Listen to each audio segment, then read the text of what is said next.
Hello everyone, welcome back to my channel. তো কালকের ভিডিওতে কিন্তু আমি বলেছিলাম যে ফর্মটা তোমরা ফিল আপ করে নিয়েছো, লাস্টে কিন্তু তোমরা ফর্মটা ডাউনলোড করতে পারছিলে না। তো আমি বলেছিলাম আজকে ফর্মটা পুরো টোটালি তোমাদের প্রিন্ট আউট করে দেখাবো। তো চলো তাহলে আজকের ভিডিওতে স্টার্ট করা যাক। তো এখন তোমরা মোবাইলের স্ক্রিনে দেখতেই পাচ্ছ, এটা হচ্ছে কিছু একটা প্রিন্ট আউট করা ফর্ম, ঠিক আছে। টোটাল ফর্মটা ফিল আপ করে নেওয়ার পর এটা কিন্তু প্রিন্ট আউট কপি বার করা হয়েছে তোমাদের একটা জাস্ট ডেমো দেওয়ার জন্য তোমাদের একটু দেখিয়ে দিয়েছি। তোমরাও যখন ফর্মটা প্রিন্ট আউট করবে তো তোমাদেরও কিন্তু এরকম ভাবে প্রিন্ট আউট বেরোবে, ঠিক আছে। চলো তাহলে তোমাদের একটু দেখিয়ে দিই। তো ফার্স্টে কি করবে, তোমরা WBHRB এর অফিসিয়াল ওয়েবসাইটে চলে যাবে। WBHRB লিখে দেখো হেলথ রিক্রুটমেন্ট বোর্ড বলে চলে এসছে, ওখানে চলে যাবে। ওখানে চলে এলেই দেখো অনলাইন অ্যাপ্লিকেশন বলে একটা জায়গা রয়েছে, ওখানে অনলাইন অ্যাপ্লিকেশনে ক্লিক করবে। এরপর ওখানটায় তোমরা কি করবে, মোবাইল নাম্বার দিয়ে দেবে, পাসওয়ার্ড দিয়ে দেবে, আর কোন পোস্টের জন্য তোমরা অ্যাপ্লাই করছো, জিএনএম এর জন্য, বিএসসি করলে বিএসসির জন্য দেবে, দিয়ে লগ ইন করবে, ঠিক আছে। দিয়ে যখন লগ ইন করবে তখন দেখবে তোমাদের পুরো ফর্মটা চলে এসছে, ঠিক আছে। সেখানে দেখতে পাবে তোমাদের পুরো ফর্মটাই চলে এসছে। এরপর তোমরা এই ফর্মটাকে কি করে প্রিন্ট আউট করবে চলো দেখিয়ে দিচ্ছি। দেখো পুরো ফর্মটা আসার পর দেখো এই রাইট সাইডে 3টে ডট রয়েছে, ওই 3টে ডটে ক্লিক করবে।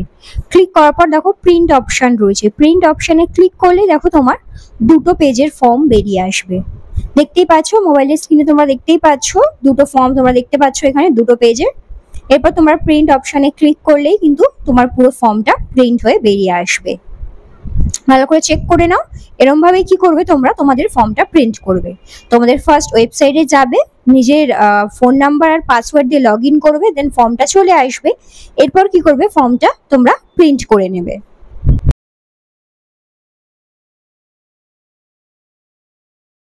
দেখো প্রিন্ট করে নিলে তোমাদের ফর্মটা কিছুটা এরকম দেখতে হবে, ঠিক আছে। তো এরকম ভাবে তোমরা ফর্মটা প্রিন্ট করে নেবে, টোটাল দুটো পেজের কিন্তু প্রিন্ট আউট হবে। তো এমন ভাবে তোমরা ফর্মটা প্রিন্ট আউট করে নেবে। আর আরেকটা জিনিস হচ্ছে, কিন্তু তোমাদের কিন্তু আমি রোজ বলেছি কি করবে, তোমরা নিজের মানে ফর্মটা লগ ইন করবে। লগ ইন করার পর দেখো স্ট্যাটাস রিপোর্ট বলে অপশন রয়েছে, ওখানে গিয়ে তোমরা চেক করে নেবে তোমাদের ক্যান্ডিডেট স্ট্যাটাসটা কি রয়েছে, ঠিক আছে। এটা 22 তারিখের পরে 23 তারিখেও কিন্তু তোমরা এটা চেক করবে, চেক করে দেখবে, এখানে লিখে দেবে তোমাদের যদি ফর্ম ফিল আপে কোনো ভুল হয়ে থাকে, এইখানে কিন্তু ক্যান্ডিডেট স্ট্যাটাসের মধ্যে কিন্তু তোমাদের দেখিয়ে দেবে ফর্ম ফিল আপ সংক্রান্ত কি ভুল হয়েছে। এরপর লগ আউট অপশনে গিয়ে কি করবে, তোমরা লগ আউট করে দেবে। আজকেও আমি তোমাদের কিছু কোশ্চেন এনেছি, যেখানে আমি তোমাদের কোশ্চেনে যত কোয়ারিজ রয়েছে সেগুলো আমি ক্লিয়ার করব। চলো তাহলে দেখা যাক ফার্স্ট কোশ্চেন। দিদি আমার ইম্পর্টেন্ট একটা কোশ্চেন আছে, আমি গ্রেড 2 জিএনএম এর ফর্ম ফিল আপ করে ফাইনাল সাবমিশন করে দিয়েছি, বাট আমি একটা জায়গায় ভুল করেছি। ফর্ম ফিল আপের সময় জিএনএম এর টোটাল মার্কস 1600, কিন্তু আমি রেজাল্টে বোর্ডের এক্সামের নাম্বারও দিয়ে দিয়েছি, আবার কম্পিউটার ইংলিশের নাম্বারটাও অ্যাড করে দিয়েছি। তাহলে আমি কিভাবে এডিট অপশনে গিয়ে 23 তারিখে এডিট করব, সেই প্রসেসটা যদি বলেন, আর সঙ্গে কি কি ডকুমেন্টস লাগবে এডিটের সময়, আমার এই কমেন্টটা নিয়ে যদি কাল একটা ভিডিও পোস্ট করেন তাহলে দিদি খুব হেল্প হয় আমার। আদার্স সব জায়গায় ঠিক আছে, শুধু এই একটা জায়গায় ভুল আছে। আচ্ছা ঠিক আছে, তুমি আগেও কমেন্ট করেছিলে, আগের ভিডিওটাতে আমি দেখেছিলাম, তো আমি বলেছিলাম যে এটা নিয়ে একটা ভিডিও বানাবো। তো বেসিক্যালি হচ্ছে কি যে কি দেখো, এডিট অপশনটা যারা ভুল করেছে তারা পাবে এমন না, এডিট অপশনটা কিন্তু সবাই পাবে। যে ডকুমেন্টস আপলোড করতে ভুলে গেছে, বা ডকুমেন্টসের জায়গায় অন্য ডকুমেন্টস আপলোড করে দিয়েছে, বা ভুল ডকুমেন্টস দিয়ে দিয়েছে, সবাই কিন্তু এডিট অপশনটা পাবে। আর যারা স্পেশালি ভুল করে থাকবে তাদের ওই স্ট্যাটাস রিপোর্ট যেখানে আছে, যে স্ট্যাটাস রিপোর্ট চেক করলে ওখানে স্পেসিফিক্যালি তাদেরকে বলে দেওয়া হবে যে এই জায়গাটায় তোমাদের ভুল আছে, এই জায়গাটা ঠিক করার জন্য। তার মানে এই না যে বাকিরা এডিট অপশন পাবে না, এডিট অপশন কিন্তু তোমরা সবাই পাবে। যে যেটা দিতে পারোনি, ভুলে গেছো বা ভুল দিয়েছো, তো সেটা তোমরা মানে নতুন করে দিতে পারবে, সেই জায়গাটায় তোমরা কারেকশন করতে পারবে, ঠিক আছে। তো তুমি যে বলছো যে 2000-এর জায়গায় 1600 জায়গায় তুমি 2000 দিয়ে দিয়েছো, তো ওতে কোনো সমস্যা হবে না। 23 তারিখে যখন এডিট অপশন খুলবে তখন তুমি সেখানে গিয়ে 2000 জায়গাটা তুমি 1600 করে নিতে পারবে। তো এটা নিয়ে তোমার টেনশন করার কোনো ব্যাপার নেই, তুমি টেনশন করো না। 23 তারিখে যখন এডিট উইন্ডো খুলবে তখন আমি একবার লাইভ তোমাদেরকে করে দেখাবো, ঠিক আছে। আচ্ছা নেক্সট কোয়েশ্চেন হচ্ছে, দিদি আমার এক্সপ্রেশন সার্টিফিকেট, আচ্ছা এক্সপিরিয়েন্স সার্টিফিকেট লিখতে গেছো। তো দিদি আমার এক্সপিরিয়েন্স সার্টিফিকেটটা ভুল সাবমিট করা হয়েছে, আমি কি এডিট অপশনটা পাবো? একটু বলো দিদি প্লিজ। না আমাকে আবার নতুন করে অ্যাপ্লিকেশন করতে হবে? দেখো তুমি এটা নিয়ে চিন্তা করো না, যখন এডিট অপশন মানে এডিট উইন্ডো যখন খুলবে তখন তুমি তোমার এক্সপিরিয়েন্স সার্টিফিকেট যেটা ভুল দিয়েছো ওটা তুমি ক্যান্সেল করে নতুন দিতে পারবে, তো সেটা নিয়ে তোমার চিন্তা করার দরকার নেই। আর তোমরা একটু কনফিউজ আছো যে এডিট অপশনটা সবাই পাবে কিনা। হ্যাঁ, এডিট অপশনটা কিন্তু তোমরা সকলেই পাবে, তোমরা সবাই কিন্তু এডিট অপশনটা পাবে এডিট করার জন্য। দেখো তোমাদের এডিট উইন্ডোটা নিয়ে সবারই কনফিউশন রয়েছে যে তোমরা সবাই পাবে কি পাবে না। তো দেখো আমি তোমাদের নোটিশটা দেখিয়ে দিচ্ছি যে কারা কারা পাবে না, কারা কারা পাবে না এডিট উইন্ডোটা। দেখো যাদের নামের ভুল রয়েছে, ডেট অফ বার্থে ভুল রয়েছে, ফোন নাম্বার বা মেল আইডিতে ভুল রয়েছে, তারা এডিট অপশন পাবে না। বাকিরা কিন্তু সবাই এডিট অপশন পাবে। তার জন্য তোমাকে কি করতে হবে, ফোন নাম্বার আর পাসওয়ার্ড দিয়ে তোমাকে লগ ইন করতে হবে। তোমরা ভিডিওর প্রথমেই দেখেছো ফোন নাম্বার পাসওয়ার্ড দিয়ে আমি লগ ইন করেছি। এরপর তোমরা কি করবে, যার যেই জায়গাটা ভুল হয়েছে বা ডকুমেন্টস দিতে ভুলে গেছো, তো সেই জায়গাটা কি করতে পারবে, তোমরা এখানে ডকুমেন্টস গুলো দিতে পারবে বা আপলোড করতে পারবে।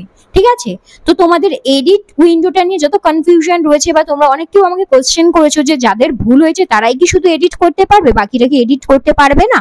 তো এডিট অপশন কিন্তু সবার জন্য, সবাই এডিট উইন্ডোটা পাবে, সবাই কিন্তু এডিট করতে পারবে। যারা যারা পারবে না সেটা কিন্তু এখানে বলে দিয়েছে, যাদের নামের ভুল, ডেট অফ বার্থের ভুল, ফোন নাম্বার বা মেল আইডিতে ভুল দিয়েছো তারা কি করবে, তারা হচ্ছে কি যে এডিট অপশন পাবে না। তাদের ক্ষেত্রে কি করতে হবে, ফর্মটা পুরোপুরি ক্যান্সেল করে আবার নতুন করে ফর্ম ফিল আপ করতে হবে। চলো দেখা যাক নেক্সট কোশ্চেন কি বলেছে। দিদি আমি অ্যাপ্লিকেশন ফাইনাল সাবমিশন করে দিয়েছি আনরিজার্ভ হিসাবে, আবার এখন আমি ওবিসি বি সার্টিফিকেট পেয়েছি, এখন ওটা কিভাবে অ্যাড করব? কোনো কিছু ভুল না থাকলে এডিট অপশনটা কি পাবো, নাকি এখন আবার ক্যান্সেল করে নিউ ফোন নাম্বার আর মেল আইডি দিয়ে নতুন করে আবার ফর্ম ফিল আপ করতে হবে? প্লিজ প্লিজ একটু বলো। দেখো একটু আগেই তোমাকে দেখালাম নোটিশটা যে এডিট অপশনটা কিন্তু সবার জন্য, যারা ভুল করেছে শুধুমাত্র তাদের জন্য নয়, এডিট অপশনটা কিন্তু সবার জন্য, সবাই এডিট অপশনটা পাবে।